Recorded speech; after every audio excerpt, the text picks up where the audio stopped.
আসসালামু আলাইকুম ভাই বন্ধু, কেমন আছেন? সবাইকে ইসাক আলী ব্লগের পক্ষ থেকে আন্তরিক শুভেচ্ছা ও মোবারকবাদ।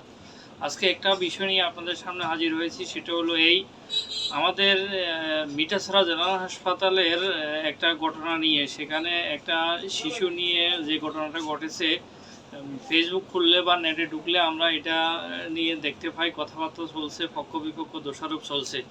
তো এটা নিয়ে যে কথাগুলো বলতে চাই সেটা হলো আসলে মিঠাছড়া জেনারেল হাসপাতালের একটা শিশুকে নাকি জীবিত শিশুকে মৃত বলে বাড়িতে পাঠিয়ে দিয়েছেন। বাড়ির লোকজন, গার্ডিয়ান যখন ওকে কবরস্থ করতে যায় তখন বুঝতে পারে ছেলেটি নাকি জীবিত।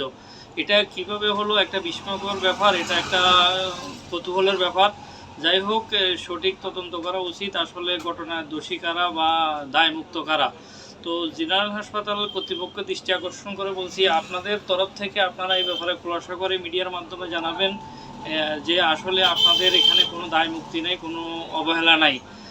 আর যদি পক্ষান্তরে যদি এখানে কোনো ব্যক্তির দায়িত্বে অবহেলা থাকে এবং দোষী সাব্যস্ত হয়, তাকে কঠিন থেকে কঠিনতম শাস্তি দেওয়ার জন্য সংশ্লিষ্ট ব্যক্তিদের এবং প্রশাসনের দৃষ্টি আকর্ষণ করে বলছি, আপনারা এই ব্যাপারে কঠোর ব্যবস্থা নেবেন, যাতে পরবর্তীতে কোনো ব্যক্তি, পরিবার, অসহায় লোকেরা যাতে ক্ষতিগ্রস্ত না হয়, তারা যাতে বঞ্চিত না হয়, এই ব্যাপারে ব্যবস্থা গ্রহণ করার জন্য আমি দেশবাসী এবং এলাকার পক্ষ থেকে অনুরোধ জানাচ্ছি।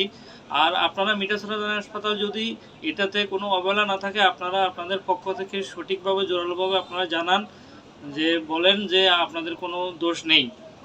আর দোষ যার আছে তাকে কোনো রকম ছাড় না দেওয়ার জন্য আমি বারবার অনুরোধ জানাচ্ছি।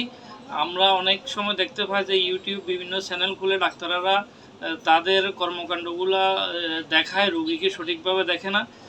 এই জন্য এ ব্যাপারে যদি অবহেলা থাকে, না থাকলে তো ভালো কথা, ধন্যবাদ। যদি কারো অবহেলা থাকে তাকে কঠিন শাস্তি দেওয়ার জন্য অনুরোধ জানাচ্ছি, যাতে ভবিষ্যতে এই ধরনের কাণ্ড, এই ধরনের ঘটনা না ঘটে।